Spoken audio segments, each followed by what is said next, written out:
Sometimes there's other records available. We send it back and say try from out of state. And sometimes people just don't even want to try from out of state. But I don't want them to have to go in and edit their participant record so that it doesn't go to the default lender. And this way, instead of having to add a note of please don't go out of state, you can just type yes or no or a Y or an N. And that way it will just automatically not request it from out of state, and you don't have to change your lender lists or the participant record. And so the problem has been that it just doesn't show up for everybody, and it was supposed to be a required field, but it has the asterisk, but it's not actually requiring people to enter anything. Okay, thank you. So it's not quite doing what it's supposed to do. And Tenzon's also not seeing it, but would love to have it. I am working on it. I'm not sure if they'll have an update by the end of this week, but they'll have another reminder from me. A question from Emily about color. Oh yes, you can change the color. I know the color changeover with the new system did not go well. I can actually share my screen and show you how to do that.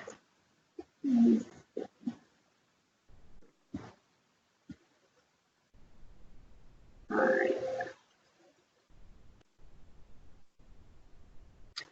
Okay, can everybody see my screen? No. No. I'm not sure. Okay, now we can. Okay, so let me bring up Clover.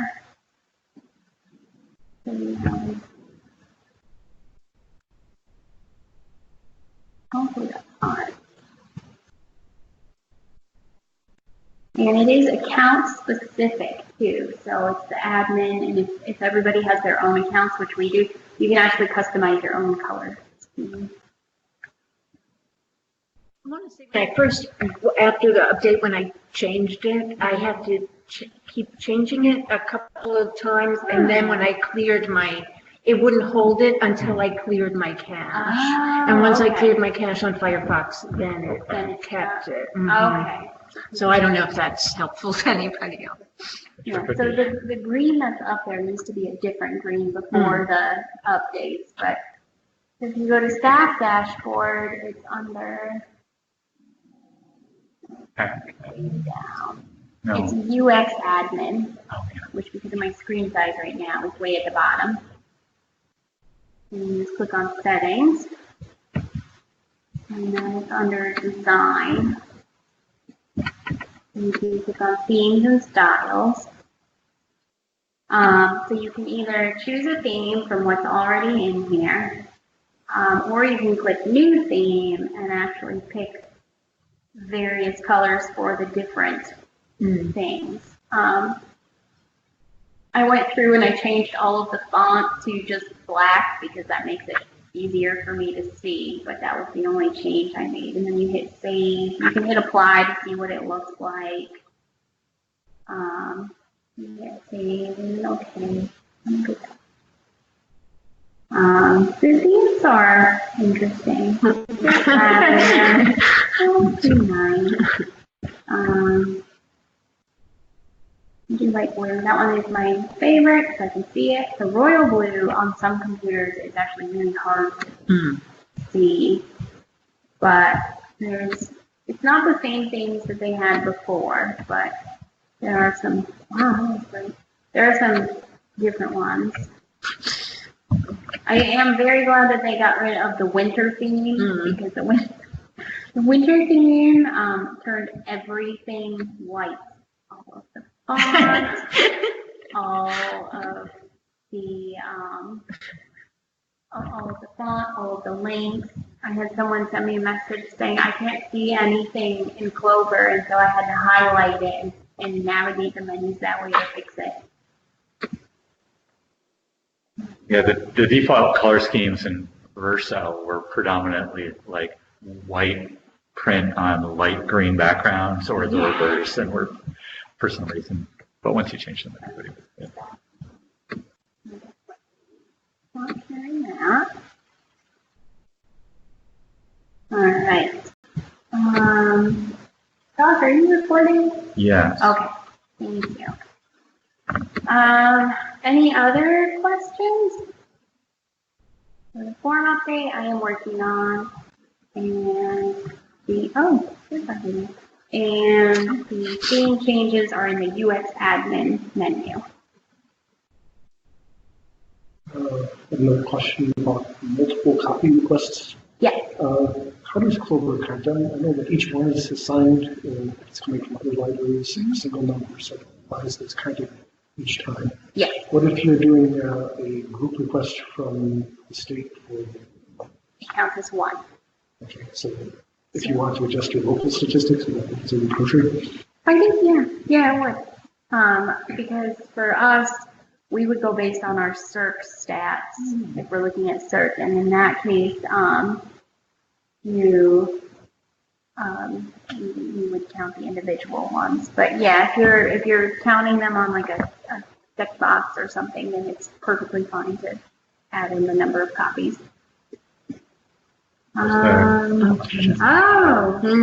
Multiple copies from out of state, but it doesn't work like before. So you can't add in additional lender lines? Oh, okay. I did not know that. I will look into that and see what I can do.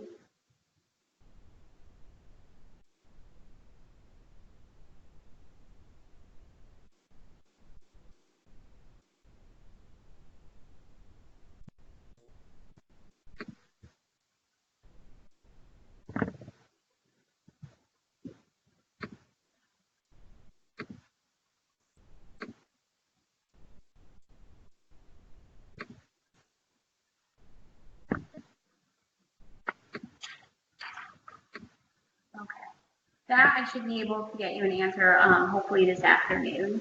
That should be an easy one. Oh no, it's still going to libraries who don't own large print. No. That was the thing they were supposed to fix. Okay. Yes, I had those. We're sorry to hear that. Yes, I'm really sorry. Oh no, don't. Thanks for your patience. I know. Work in progress. Okay.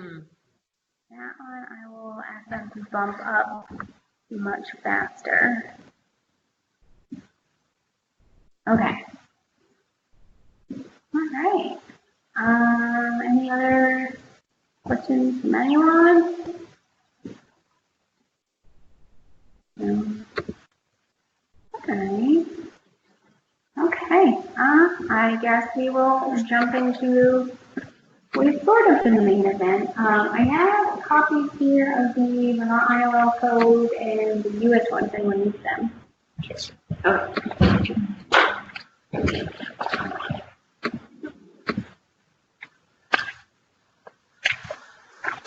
They're on that, they're on the email you sent there, right? Okay, so, yes, so I have. There's the Vermont card. Thank you. Would you like a print copy? Oh, sure, well, I try and find the. These are from the last meeting. Thank you, Rachel. There is the.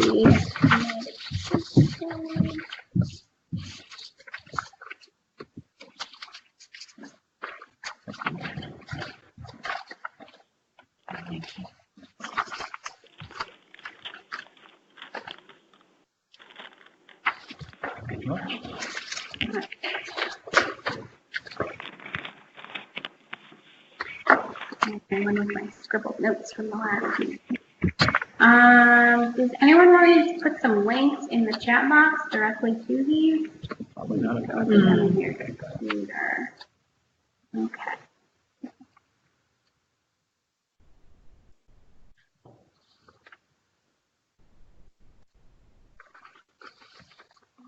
Your file code for the Vermont one, I'll just share it. Okay.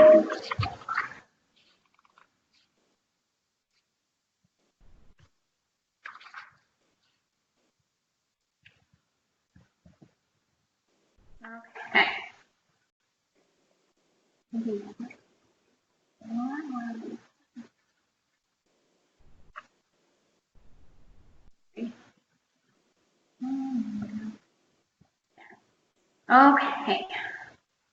So the second link for the Vermont one is the one where you can actually leave comments. So last meeting, we made it through a big chunk of the Vermont code. We made it through parts 1, 2, 3, and 4. So straight through responsibilities of the requesting library. And what we have left is responsibilities of the supplying library.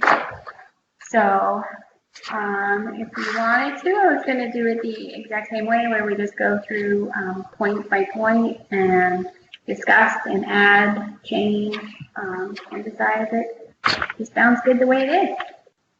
I'm sorry, I didn't pick the one that begins section 5. Oh. It should be that. It's on the, I think it's started. Okay. Let's see. Okay. All right. So, let's start with 5.1. The supplying library should establish, maintain, and make available to borrowing libraries an interlibrary lending policy. So not a lot of libraries have an interlibrary loan policy. I did make a folder in our shared drive so that people could add them, but I didn't actually check yet if anyone had added any. Oh, Judifine added theirs. Oh, and I did not, and I was supposed to.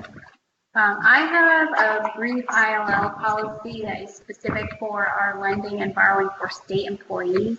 So it's one aspect of our interlibrary loan. I haven't made one for us as the out-of-state processor yet. And that one takes, it's a little different. So Judavine added in their ILL policy. But in general, a basic interlibrary loan policy, the one I made for the state employees is 1 page long, and it just says, these are the types of resources that we will request, and these are the types of resources that we will not. And then it briefly says, these are the formats that we will also lend, and these are the rules around our lending. Like our Vermont collection, we only lend if we own 2 copies, because a lot of them are old. Let me write a note to myself to post our ILL policy. I didn't get that Google Drive document. I will send out another link to it, but it's been in some of the previous emails. I think it's about time I start an actual web page that links to all of these things. Okay. I'll work on that next week.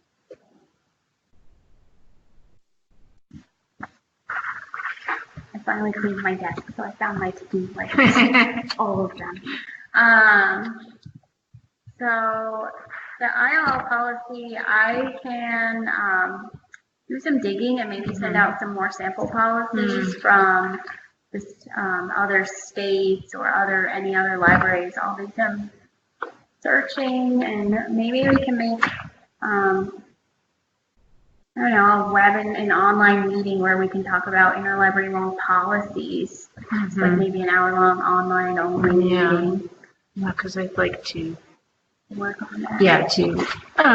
Write one, because I guess we don't have one either, and I never realized that we didn't.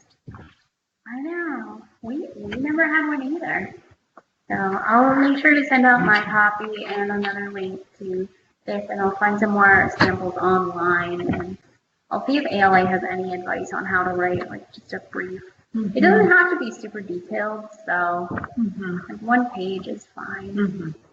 Okay. Mentioned that I work in New Hampshire also, and they're migrating to our ballot system also, and they also require.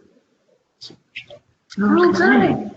I think that's a good thing to have. I mean, in Clover, you do have the lending feature where you can mark off the types you lend, but theirs is not as detailed. Like it lumps all ebooks and software and CDs, I think, into one category, and there are some nuances there. So, but yeah, I will make sure to share our ILL policy, which is still in draft form, but I'll dig up some more and we'll look at that more as a group, I think, because I think it's an important policy. It makes it easier when you have someone who says, why can I not borrow this, 200-year-old book from this other library? It's like, well, these are, or why can't I get books on cassette still? We have it in our policies that we won't request cassettes from out of state and we won't lend cassettes from in-state. So, but yeah, it's always easier when you just have a general policy to point towards. What it's worth, New Hampshire does not systematically go out of state. They don't have a default. Oh.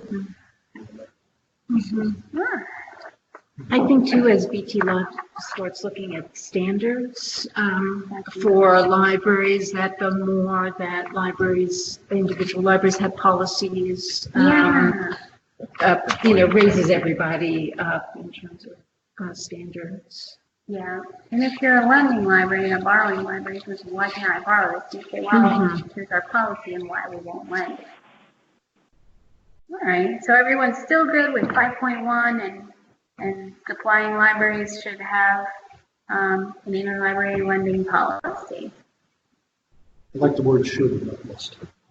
Yeah. There's some libraries that only open 6 hours a week. It's nice, but it may not be necessary for that.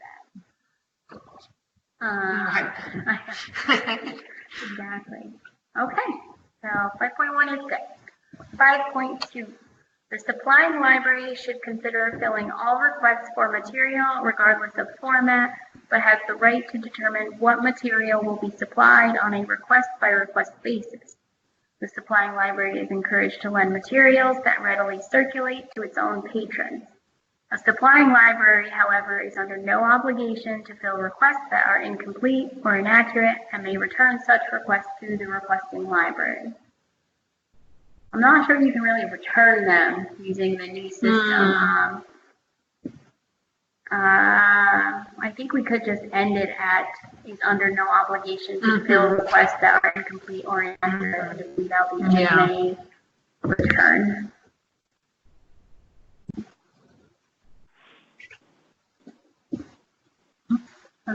So generally should consider lending all materials, but you have the right as the individual library to say no, we won't lend this.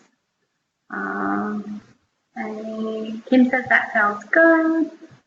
Any other things? All right. Yeah, 5.3. The supplying library is required to check its automated system for ILL messages according to the mandates of the system provider. When the supplying library's circulation records are not available to the requesting library, the supplying library should respond to all requests promptly. When requested material cannot be sent, all supplying libraries should notify the requesting library promptly and, if possible, state the reason the request cannot be filled. Okay. So mandates of the system provider, example would be Clover. And what is this comment from Lee? I'm not sure what that is. Okay, I wondered if that was like she's in California right now, so I can't ask her. I didn't know if SDD is like a known abbreviation. I think she accidentally. Okay, that's what I wondered. Okay. So I'll change vowels to Clover. The mandates were that people check it twice a week. It stayed the same as it did for vowels. There are ways to set up automatic notifications. So that's not mentioned in here, but that's really more a best practices thing.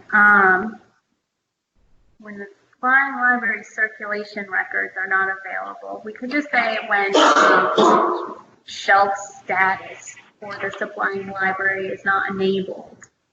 If you wanted me to change that, because that's how it works in the new system. Will you say that again? Shelf status. Okay.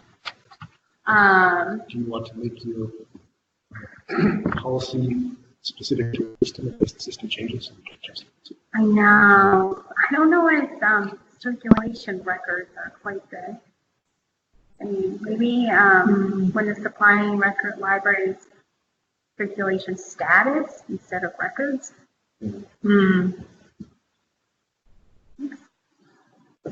Are not available to the requesting library. The supplying library should respond to all requests promptly. I mean, it should be replying promptly whether or not the should we just remove that line? Because we already said that they should be checking it. So generally speaking, is there a best practices time frame for promptly? We ask people to check it twice a week, so within 4 days, basically. That's the default, right? If you don't set another. But the default is that the days to respond is going to be linked to the number of days that you process. So I've been telling people to change that to the number of days that they process a week. So if someone only checks interlibrary loan once a week, I want their days to respond to be set. Right, because otherwise it would go on for weeks. Sit there for a month.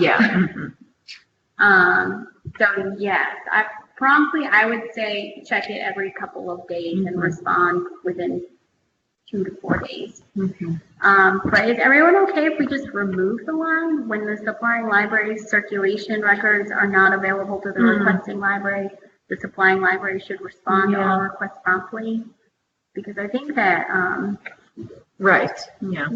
maybe those two sentences can be combined, because then it goes, when requested material cannot be sent, blah blah blah, they should request promptly also. So maybe that could just be made one sort of one sentence. The supplying library is required to check its automated system for ILL messages according to the mandates of the system provider and respond promptly.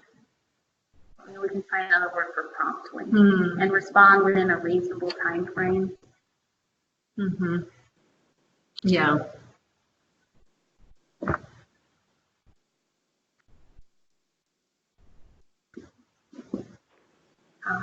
I also like the stating the reason the request cannot be filled, because there's a whole drop down menu to say that. It does make it easier to figure out why something hasn't been sent.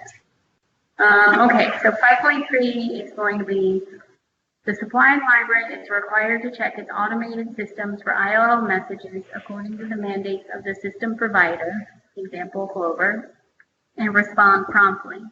When requested material cannot be sent, all supplying libraries should notify the requesting library promptly, and if possible, state the reason the request cannot be filled. Does that sound good? We can also come up with a different word than promptly, but for now, I think that. Yeah.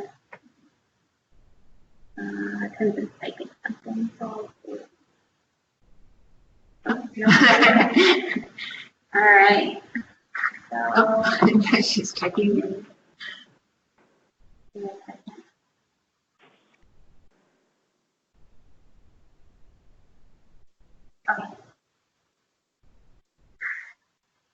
Okay, I guess we'll go on to 5.4. As required by 1 VSA, Section 317B-19, it is the responsibility of the supplying library to ensure the confidentiality of the user. Well, in this case, the system hides the patron information from the supplying library anyway. You don't get patron information. I do still need to double check that the statutes have not changed. So I will look and see if that specific section is any different and let everyone know. I'm betting it is not, but just in case. So it says, how do you know when someone is on vacation and they haven't recorded that in Clover? And then if they try with the library, they own it. Oh, so if it goes to out of state because it expired at another library. That one's a case-by-case basis. I am pushing the holiday dates, and I have it on my calendar to send a reminder next week about holiday dates because of all the upcoming holidays. Generally, if you get a response from us that says try a local library because they own it, and maybe you tried them on a different request, or you think that we've lost our minds, that's just send me an email, and either Linda or I will fix it.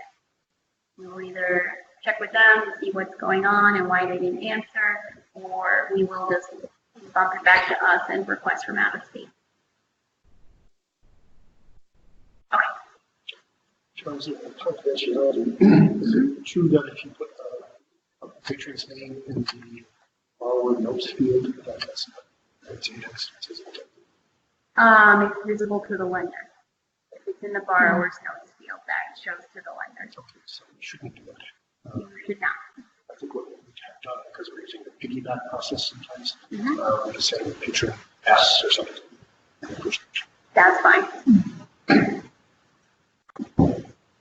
Alright. That was easy. 5.5. If fees are involved, the supplying library is responsible for making them known in advance so that the requesting library has the opportunity to authorize or cancel requests. That seems fine. We do that if we're requesting from out of state and we can only find lenders that charge. We ask ahead of time. But if we're saying the supplying library is responsible for making them known in advance, would that be something that would go in your interlibrary loan policy if you charge for certain things? Not that probably most of us. I don't know what that, I think it means that if you charge to lend, Yeah. generally, I don't think anyone in Yeah. Vermont charges to lend to other Vermont libraries. I don't know if it means late fees. I mean, does anyone charge late fees on their library? I don't think to each, not to other, We don't. not to other institutions. Not to other libraries. yeah. No. Okay. So I think, do we make that specific to if lending fees or if you, I don't think anyone charges fees for ILL, so we could just leave it as if fees. Yeah. Yeah. Yeah, because it's just replacement costs or charged for items not returned. Right. Same. All right. So we will leave that one. Okay. So 5.6. When filling requests, the supplying library should send sufficient information with each item to identify the request. The supplying library should also indicate the due date and any restrictions on the use of materials and any special return packaging or shipping requirements. The due date is defined as the date the material is due to be checked in at the supplying library, and the supplying library should include a return mailing label with each item. So I think in general that just means maybe indicate which Clover request it is, which you can do with the book bans. Generally, people seem to be able to just look it up by title in the system and mark it as received. Due date and any restrictions on use and special packaging is that should stay. The thing that I wanted to bring up is the due date is defined as the date the material is due to be checked in at the supplying library. The nationwide trend is actually that the due date you list is the date it should be back at the borrowing library. And we talked about that with the borrowing library responsibilities. So I don't know how everyone in Vermont feels about that, or if it changes how you would lend things. Generally, when I've been sending these out, the due date that I list in Clover or on the due date slip is the date that I want your patron to bring the book back to you, and then you can mail it back to me. It's not the day that I need it back at my library. And that was one of the things that I caught on the U.S. code is that they say the due date is the date it should be back at the borrowing library. It's interesting because there's often a discrepancy between Clover due date and the due date that's attached to the documentation. Yes. And sometimes I wonder why that is in the U.S. system. That would be the out-of-state one. I can explain that. That is partly our fault and partly when things arrive, and then Clover assigns the default due date. when it's received, and that's different than what the lender said because nationwide there's no consistency. But for lenders tries to put in an extra label, and some libraries send it back. Yeah, I'm fine with Yeah, it too. some of them send it back, and then I just put it in a new one. And I like to provide it just in case. It also helps if someone gets a book and like can't find any identifying information or the barcode doesn't list the owning library. Having the return mail label helps figure out which request that was. And I have noticed that some out-of-state libraries are not sending return labels when they send things to Vermont libraries, and I have no idea why. Every ILL conference I have ever gone to says send the return label. And sometimes they have little to no identifying material on their own item, so you don't know, and then we're stuck, I have one you know, of I those guess. that's been sitting on my desk for a year now because we ended up with this book about tornadoes, and I can't figure out who it's owned by. It has a call number and a barcode with no library listed. And no one in Vermont claimed it, and we had no requests from out of state. It's weird. It was there. Yeah. Kim says she attaches the return label to the Clover label. Yeah, I do too. And Yeah. on the flip side of When the, I send things to my state employees, I attach our return label to the due date stamp that I give them.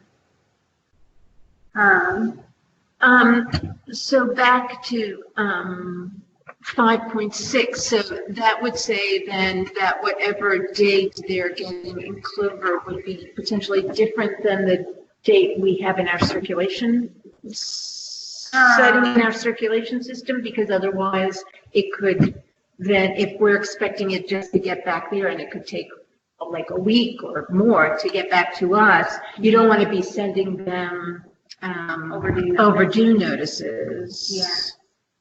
Yeah. And especially within vocal hour, they go out automatically to the, via email to the other libraries. So that's would be something to consider. Wondering if there's I would think there's automatic settings in Clover, but the problem is that Clover doesn't take into account any days that you're closed or anything like that. Let me see what we put for the bottom. I mean, it would be easy enough to add, well, not easy enough, but it would be possible to add a week to the date in the circulation system, but it would have to be something that, like, we all agree to set up. Right. If all your libraries are set up to be ILL libraries, then you can exclude them from the notices, the overdue notices in Koha. So that's another way to do it. Yeah. That's true. And something also says from out-of-state labels, if she doesn't find one, she just saves it off of the envelope that it came in. That's a good idea. Okay.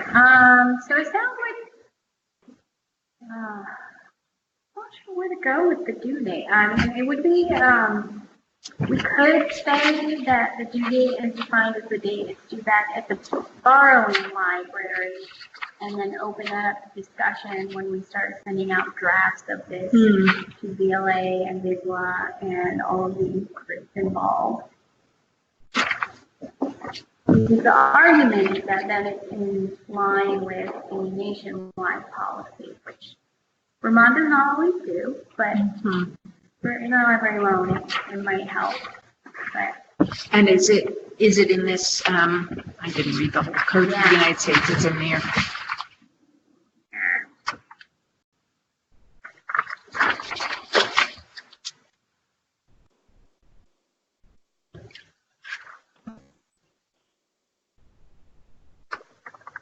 Oh, okay.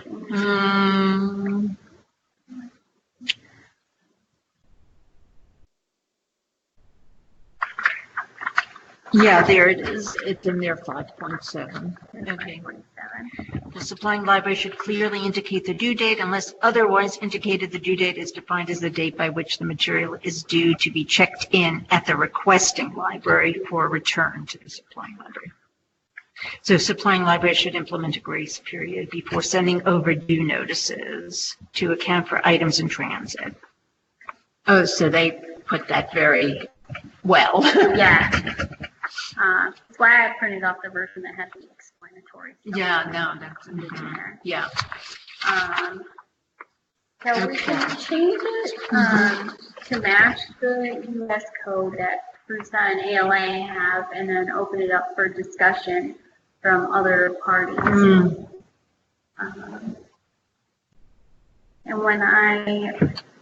when we finalize our draft and start sending it out, I can make sure to mention that, so we can specifically get feedback and awareness of that. Yeah, because I think this is at least different than how many of us have practiced it all. Right. It would be a big change for a lot of libraries. Yeah. Which is why I want to send it to everyone, give everyone a chance to voice their opinion on it.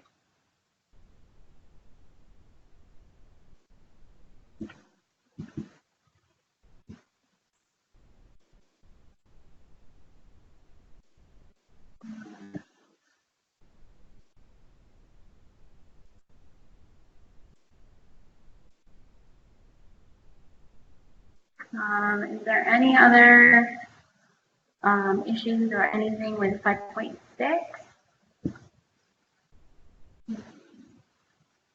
Okay. I feel like that return mailing label was a big one. Everyone liked it. Okay. So 5.7.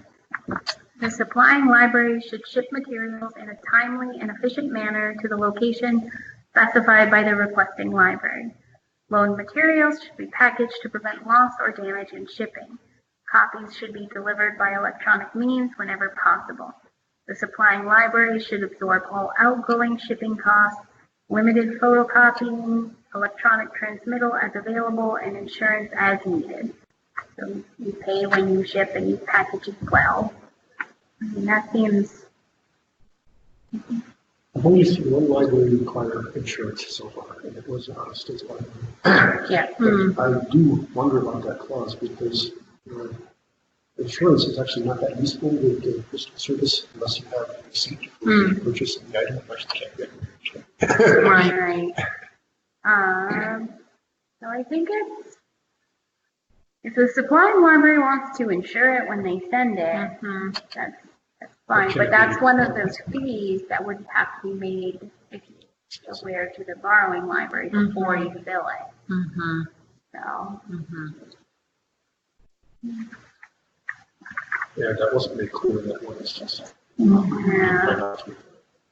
Okay. So if there was something coming from out of state, then you could say that it's conditional, right? Yes. And then we would have to accept the condition as. We did not say it's conditional that they require insurance if they didn't tell us. So typically we try to avoid that. Okay. Yeah. So basically it just states that as a supplier, you're responsible for the cost of shipping and ship in a timely and efficient manner. And 5.7 seems good. Okay, nothing from online. All right. 5.8. The supplying library should respond promptly to requests for renewals. If the supplying library does not respond, the requesting library may assume that a renewal has been granted, extending the due date by the same length of time as the original loan.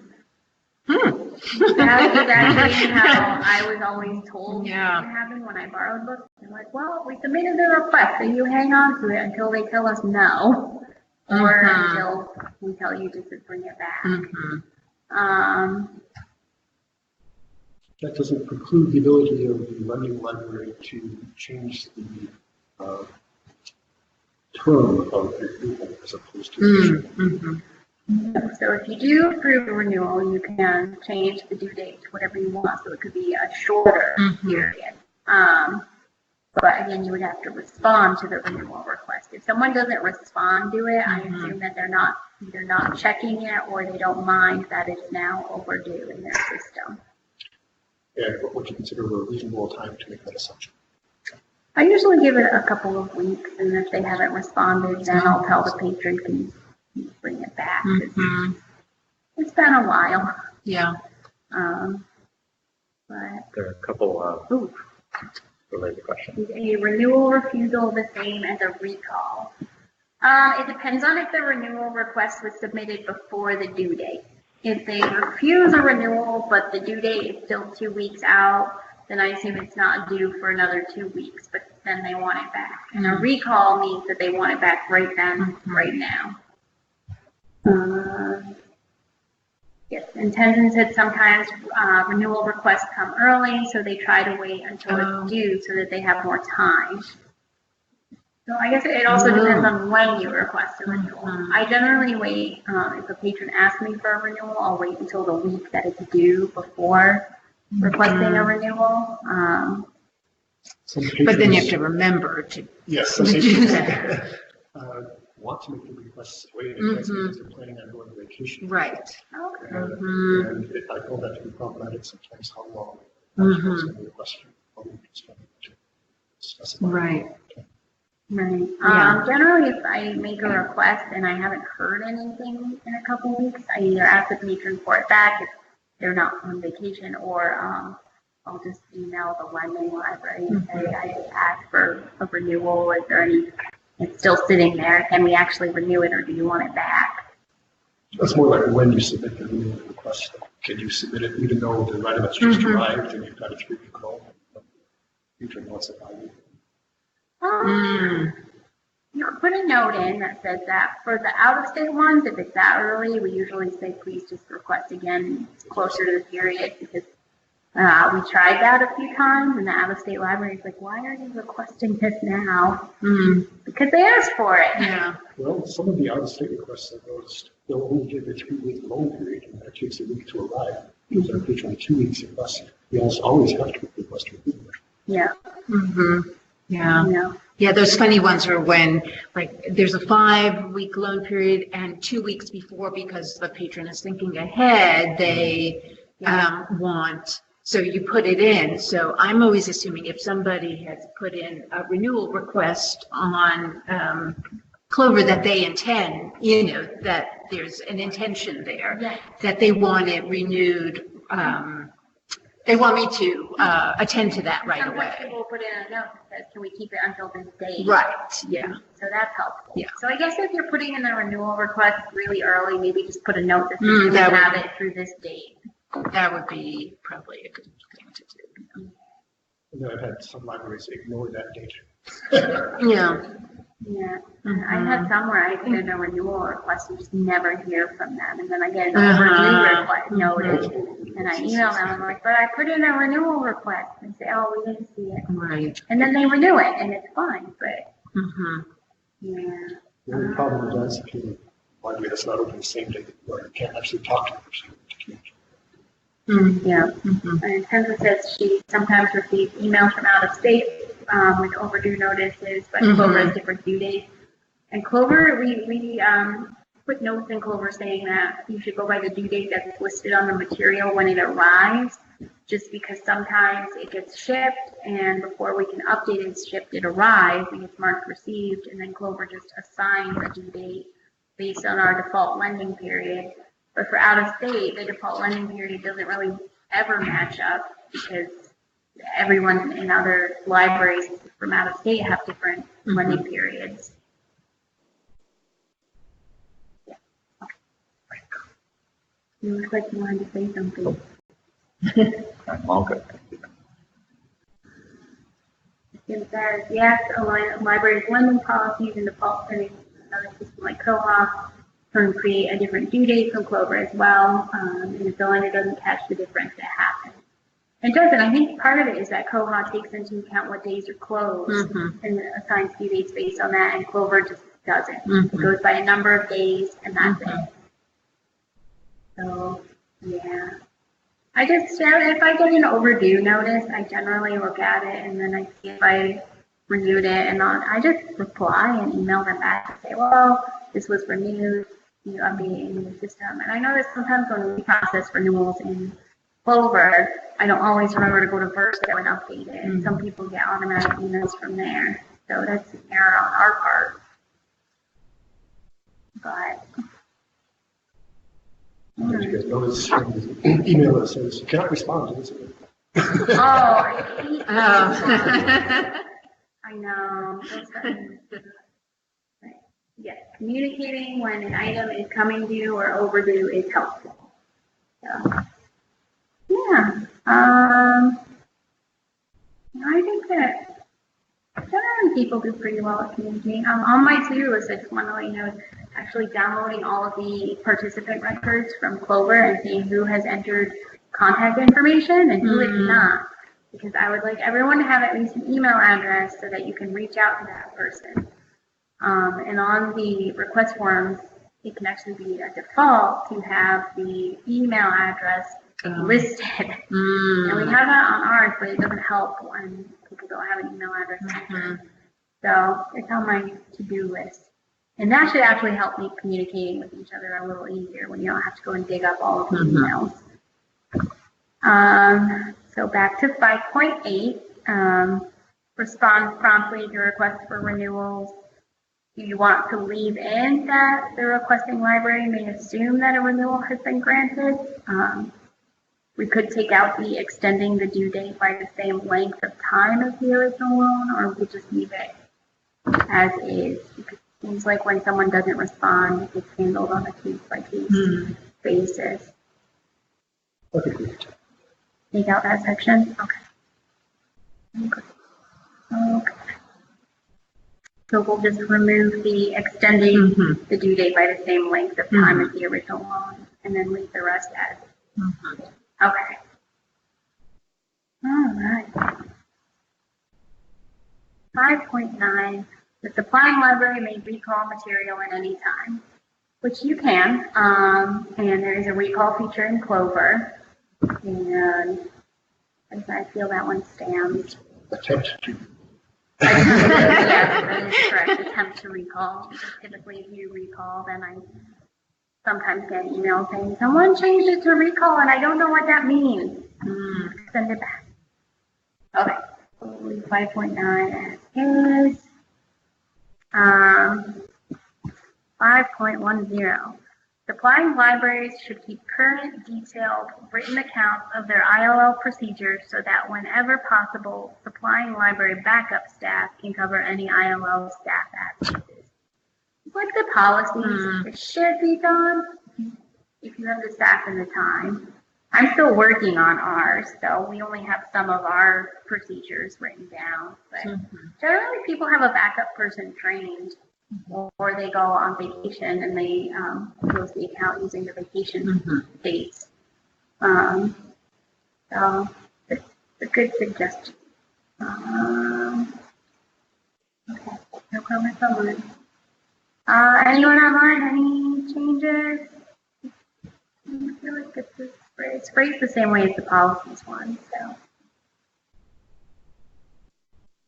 No. Okay.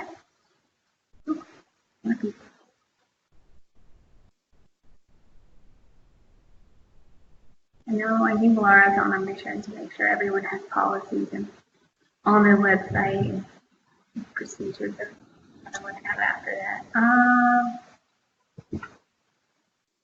If your email is visible in your profile, is that visible to the borrower? If your email is listed as a contact in Clover, then it's visible to the borrowing library on the request form, I think, or is it the bill? Okay, so as a lender, I know that if I'm working on the borrowing request and I'm trying to email someone about something that has been recalled and they haven't answered me, I go in and I open it, and if their email is included, I can just click on it, and it opens up an email to them that has all of the details about the loan in there, so I can just add a message. So I don't As a borrower trying to contact a lender, I don't think I've actually tried. I think it's the same way, but it's the information that's set up in your participant record. It's not the patron information.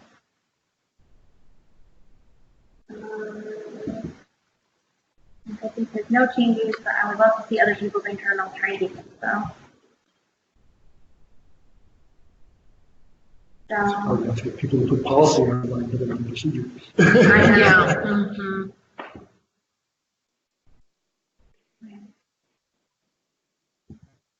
So it's specifically the email that's listed as the ILL contact that shows up on the request. But only if they have their request form set up to show that field.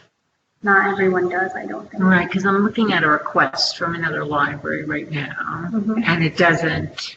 It doesn't show. It does not show. It's the same way that the phone number shows up on them.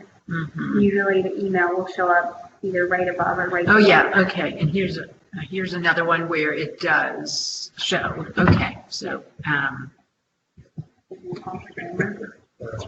all right. So okay, so that answers that. So if it's set up that way that they have an email in, have an email in the ILL contact, that will then it show shows up. up. Okay.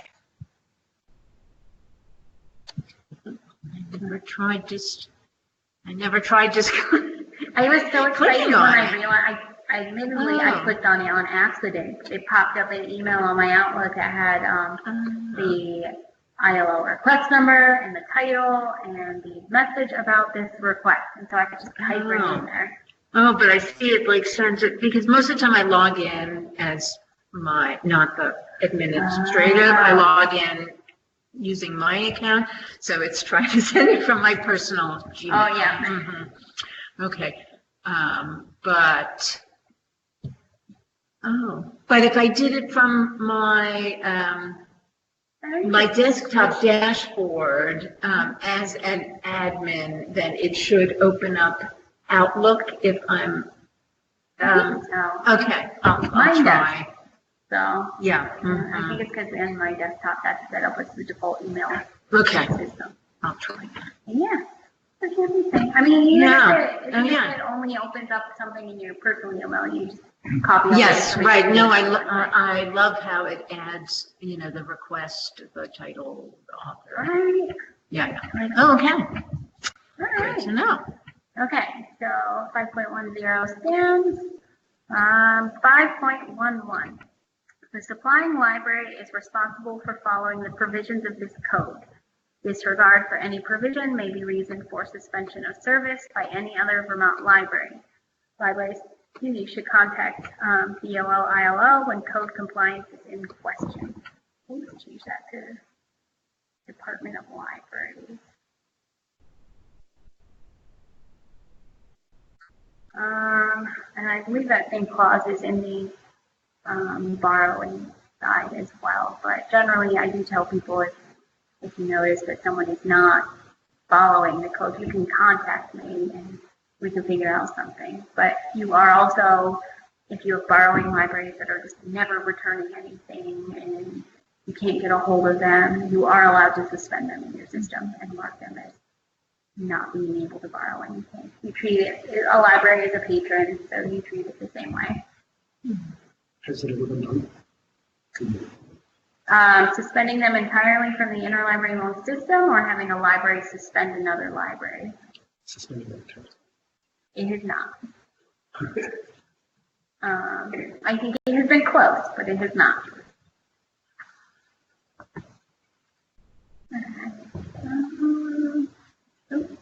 I think.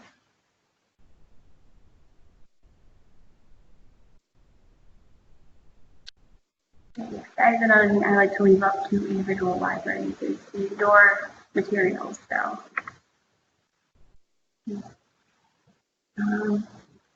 what amount of time seems reasonable to block a library from borrowing the overdue items?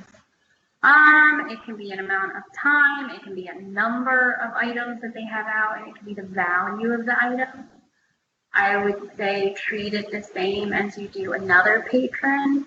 If you have a specific amount of money they're allowed to owe in replacement costs, and if you can't get a hold of them, then you are allowed to block them.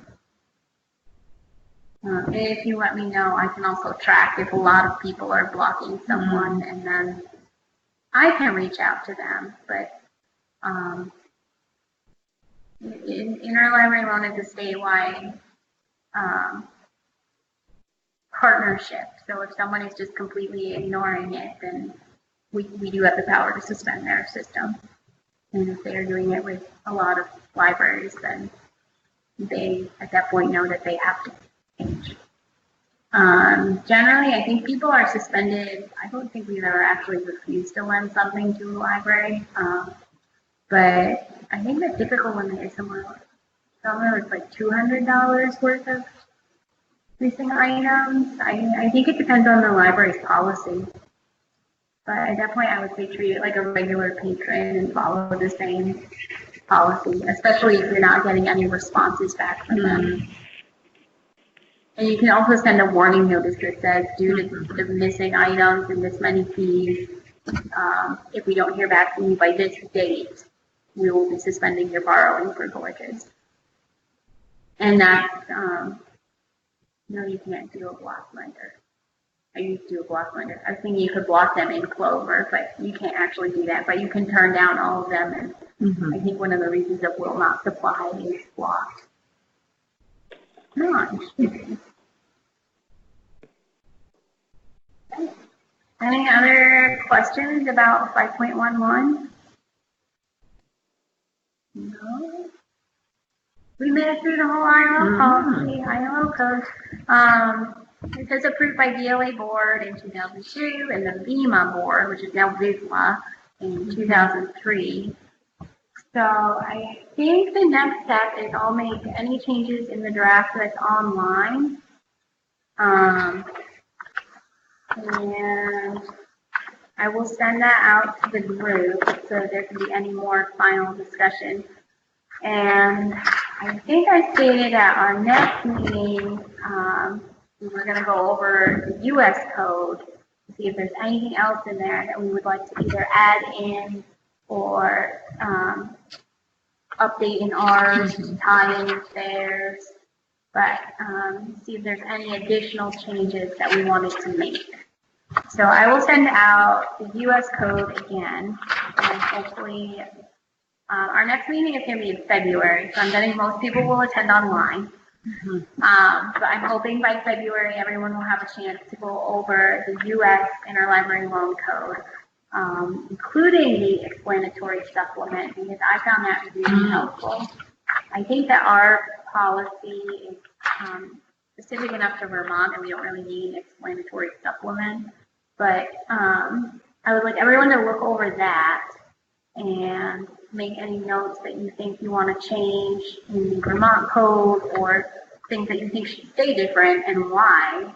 And then we'll have a really good discussion about that, and then approve a final draft that we can send over to the VISLA board and to the VLA board and to probably the leadership team at VP Live or whoever is working on standards at that point. And also, do we want to, so I don't have my actual timeline in front of me, but for this, I can send out a draft as is now, once I added these updates to all of the listers, or would you rather I wait until after we look at the U.S. code and make any more adjustments for more input? I would wait till Wait until then. Okay. yeah, so people are just looking at one. Okay, so for February, we'll finalize our draft. We'll add in anything from the U.S. code or make any adjustments and finalize the draft at that meeting. Should I be sending this out to the listers before or after we send it to the board?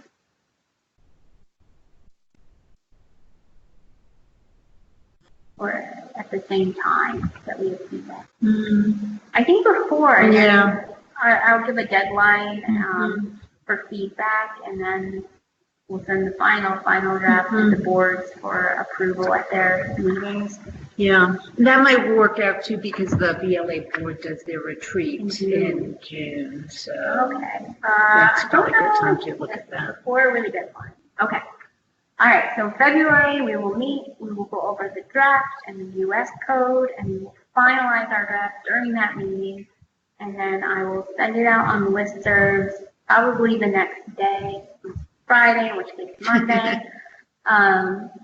And I will ask for feedback and give, that'll be February, beginning of February. I can give until mid-March, I think, for feedback from everyone. It's a good long time period.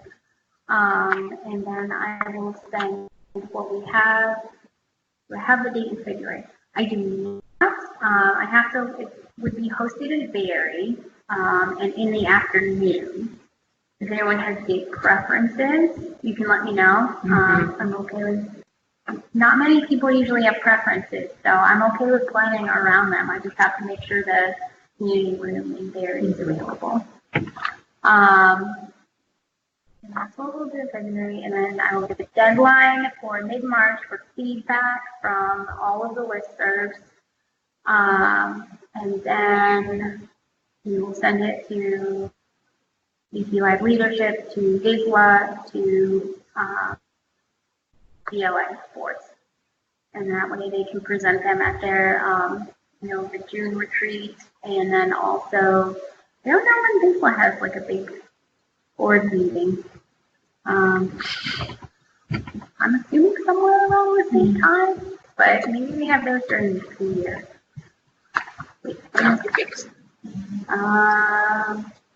BLA approved it in November, and VISLA was January. So I'm guessing they also have quarterly meetings then. So they could wait until a board retreat, or they could approve it at a board meeting. So I know BLA does quarterly meetings, but it depends on when we send it in. VLA does bi-monthly. Bi-monthly. But the retreat is off the regular schedule. Yeah. Okay, so I will submit it to the boards for approval once we finish it. And please double check if we are in. We can double check our listservs. I was going to send it to the LIB staff, LIB ILL, the Vermont libraries, and also the VISLA listserv. Include a note to share it far and wide because I want as much feedback as possible, because I want basically as many libraries involved as possible.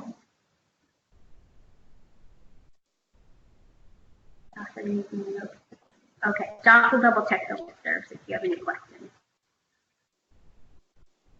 All right, so in theory, I mean, depending on when the boards approve it, we can have a new and updated ILO code by June of next year.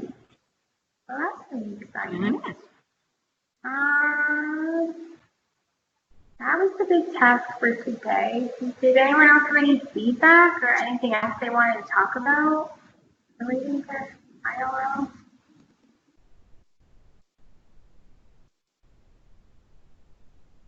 The winter meetings are always shorter. But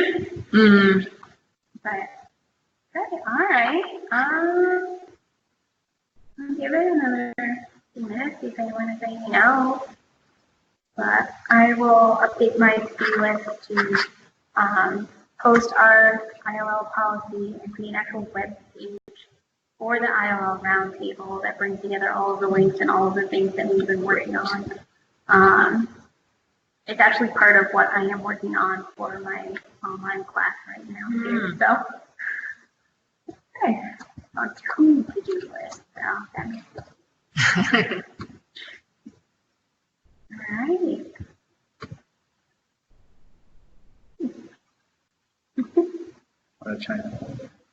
And we did record the meeting, so we'll post it online. Eventually, we may remove the video and make it audio only, in case people don't want to be online forever. Kenzie says, she's a Clover question. If someone owns a book that you would like to request, but Clover doesn't pick it up, How is the best way to proceed? If Clover is just picking it up, can you send me an email? Because that means something is probably not working correctly and I should dig into it. So if you know someone owns a book and it's not showing up in your Clover results, let me know so I can make sure it's working correctly. And if it's not, I can put in a ticket. Unless you're blocked. But that wouldn't actually affect your search. Okay. Oh, she's still.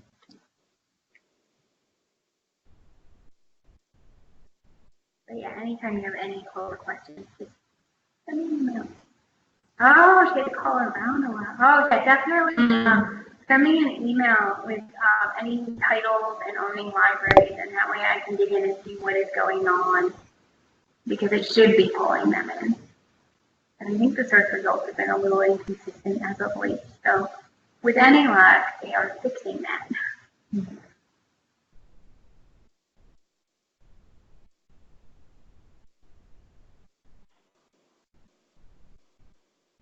Oh, you're welcome. It's what I do. All right, I think that's it. So I think we'll stop recording, and I will send out a summary and some more links and work on my to-do list for this group. And then I'll send out more information about the meeting in February. So I hope everybody has a safe and wintry day today. Maybe not too wintry. Yeah, I think most of the snow is supposed to be overnight. Yeah. All right, bye. Bye. Bye.